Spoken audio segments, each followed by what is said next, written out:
हमारे यहाँ ओम की बड़ी महिमा है।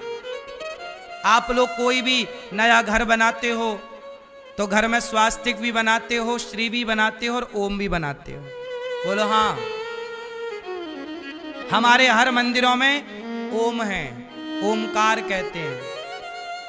हमारे यहाँ शिव जी 12 ज्योतिर्लिंग में नर्मदा जी के किनारे एक ज्योतिर्लिंग बैठे कहाँ है? ओमकारेश्वर में। एक पूरा पर्वत है ओम के आकार का। बोलो हाँ, है कि नहीं? ओमकारेश्वर कहते हैं उन्हें। समझ में आई? तो क्या समझ में आई? कि ये ब्रह्मा, ये विष्णु, मतलब हरि हर योर न भेदः, हरि और हर, नारायण और शंकर में कोई भेद। ये प्रणवाक्षर के मध्य व्यवहार 3 का है। सृष्टि उत्पन्न करनी है तो ब्रह्मा, पालन करना है तो विष्णु, संहार करना तो शिव। ये व्यवस्था करनी पड़ेगी। परंतु ये तीनों तत्व आप गाते हो। आप आरती तो सब गाते हो, क्यों समझ नहीं पाते ना चीजों को? समझ में आ रही है बात? ब्रह्मा विष्णु सदा शिव जानत अविवेका, प्रणवाक्षर के मध्य ये तीनों एका। ओम जय शिव ओमकारा।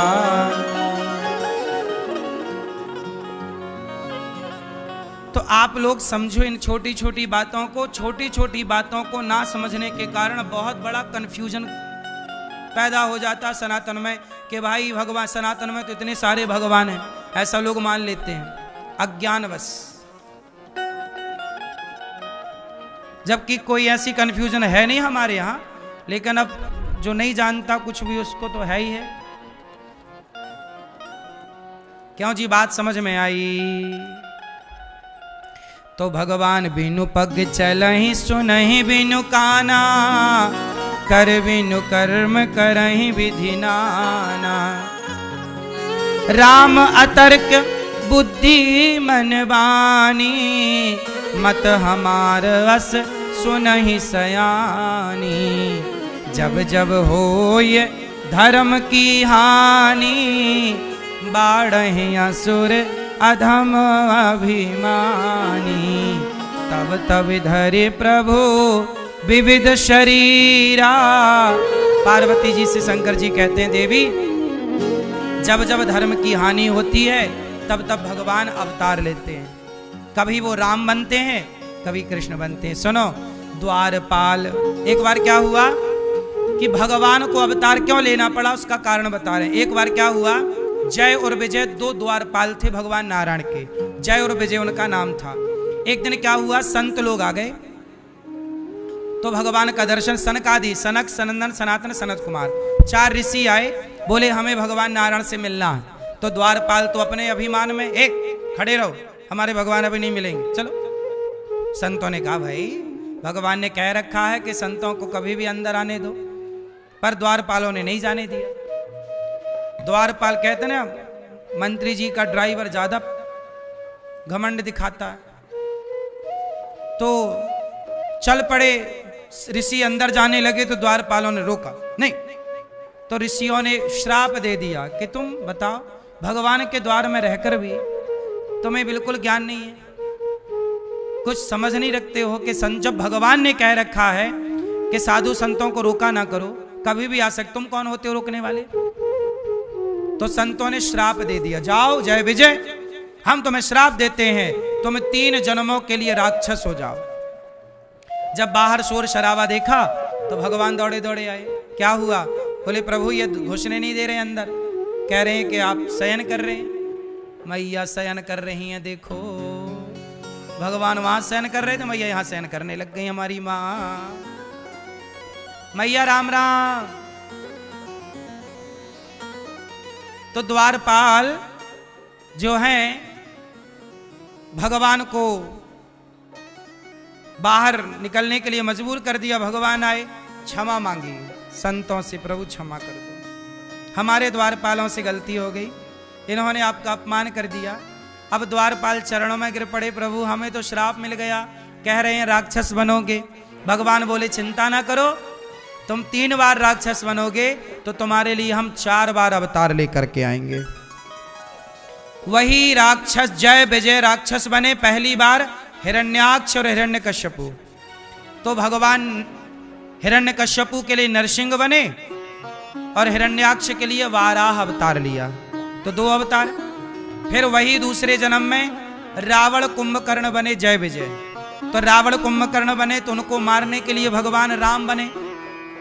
फिर तीसरी बार द्वापर में वही जय विजय शिशुपाल और दंतवक्र बने। तो भगवान शिशुपाल और दंतवक्र को मारने के लिए कृष्ण अवतार लेकर के आए। तो ये भगवान जय विजय को श्राप मिला था संतों का राक्षस बनने का, उसी के कारण भगवान को अवतार ले लेकर के आना पड़ा। तो रावण के लिए भगवान को क्यों आना पड़ा? क्योंकि रावण कौन है? भगवान का भक्त ही है। ये पहले भगवान के द्वारपाल थे, फिर ये रावण कुंभकर्ण बने। तो ये भगवान के अपनी लीला थी। द्वारपाल हरि के प्रिय दो, जय अरु विजय जान सबको। विप्र श्राप ते दूनऊ भाई, तामस असुर देह तिन पाई। ये सब राक्षस बने और राम जी ने फिर इनका उद्धार। तो एक बार राम को जय विजय के कारण प्रभु को राम बनकर आना पड़ा। फिर एक बार कश्यप अदिति तहा पितु माता, दशरथ कौशल्या विख्याता। एक कल्प यही विधि अवतारा, चरित पवित्र किए संसारा। कश्यप और अदिति, एक बार कश्यप और अदिति माता ने तपस्या की और यही कश्यप अदिति कौशल्या और दशरथ बने। इन्होंने भगवान से वरदान मांगा कि आप हमारे पुत्र बनकर आओ।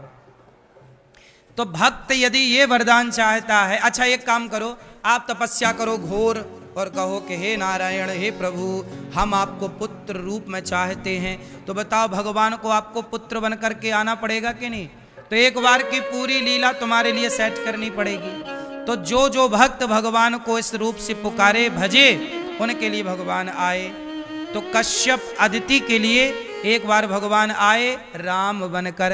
तो राम जन्म के हेतु बने का भगवान राम की लीला तो वही है, पर बार बार राम आते हैं, बार बार लीला करते हैं। कोई एक बार राम थोड़ी आए, कई रावण हैं, कई रावणों की कथा है, अभी आप सुनेंगे आगे।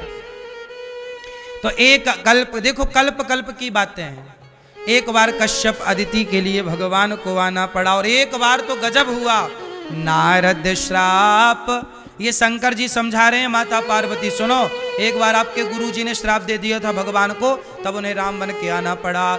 नारद श्राप दीन है एक बारा, कल्प एक ते ही लगी अवतारा। एक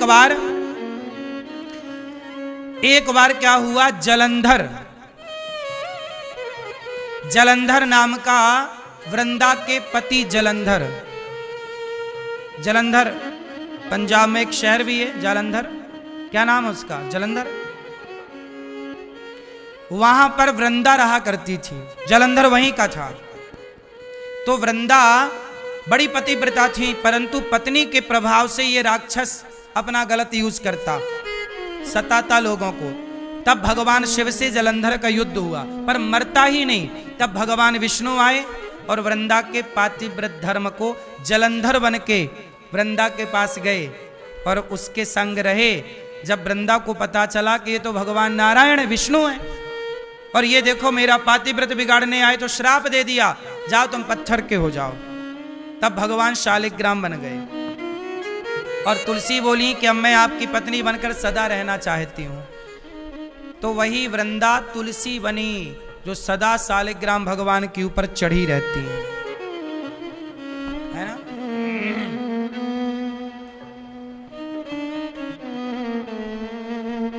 शालिग्राम भगवान के ऊपर कौन चढ़ता? तुलसी महारानी। ये तुलसी कौन है? पिछले जन्म की वृंदा। भगवान को श्राप दे दिया इन्होंने, जाओ पत्थर के हो जाओ। तब से शालिग्राम बन गए। तो शालिग्राम भगवान तुलसी के श्राप से बने। इसलिए सभी सनातनियों के घर में शालिग्राम भगवान तो होने ही चाहिए। शालिग्राम भगवान आपके घर में नहीं है मतलब आपका घर घर नहीं है। आपके घर में तुलसी नहीं है, शालिग्राम जी नहीं है और गौ माता नहीं है तो आपका घर शमशान है। वह घर घर नहीं है, हैं? गौ माता नहीं है, चलो होनी चाहिए, तुलसी तो होनी चाहिए। या तो तुलसी हो या तो शालिग्राम, तीनों हो तो बढ़िया है, पर तीन नहीं है तो कम से कम तुलसी और शालिग्राम जी तो हो।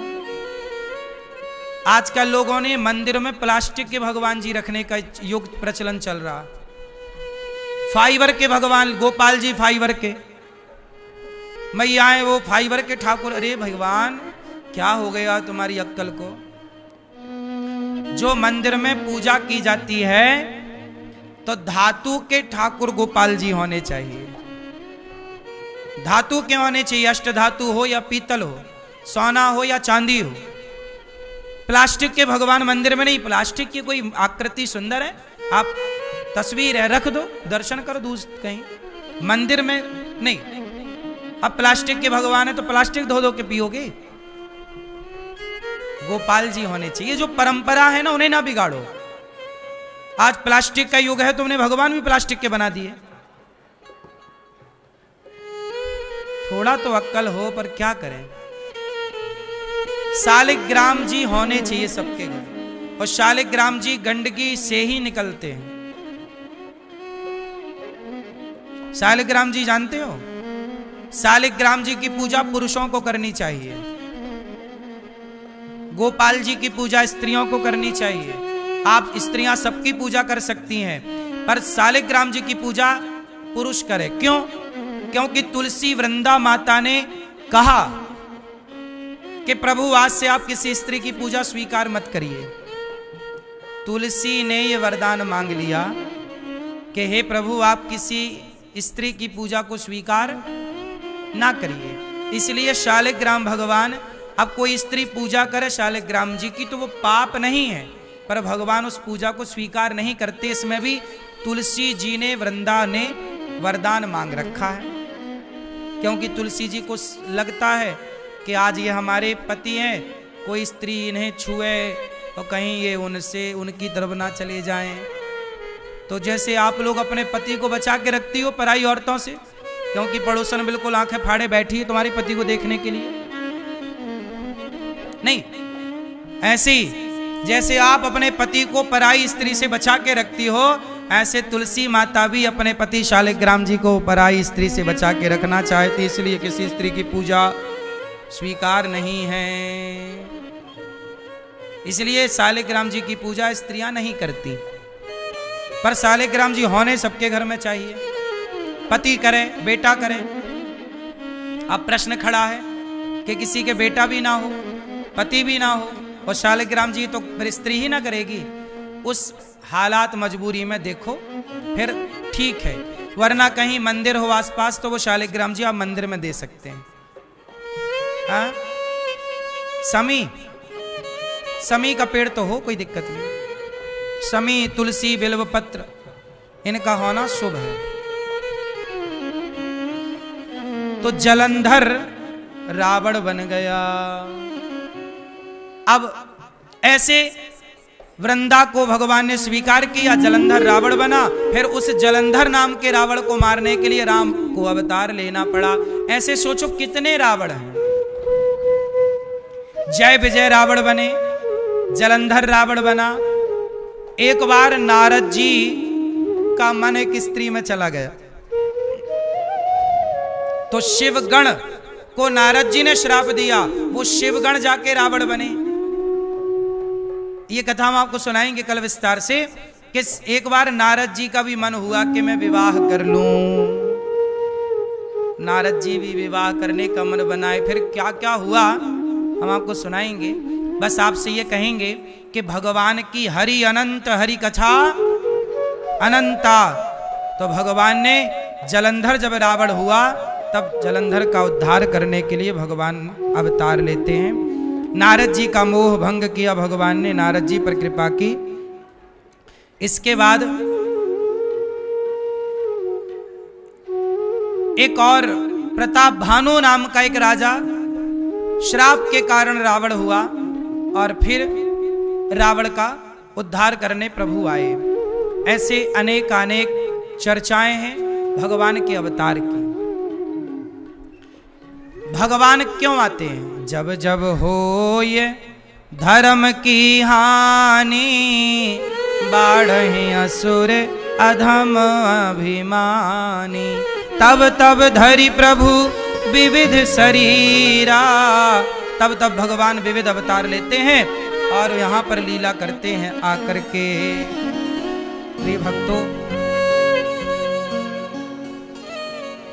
जब जब धर्म की हानि, धर्म की हानि किसे कहते हैं? माँ नहीं मात, पिता नहीं देवा, साधुन सन करवा वही सेवा। कलयुग आएगा तो कलयुग में क्या होगा? माँ नहीं मात। कलयुग के लोग अपने माँ बाप को नहीं मानते, माँ बाप की पूजा नहीं करते, माँ बाप का आदर नहीं करते, सम्मान नहीं करते। जब माँ बाप का आदर नहीं करोगे तो यही तो धर्म की हानि है। इसलिए खूब माँ बाप का आदर करो, माँ बाप की सेवा करो,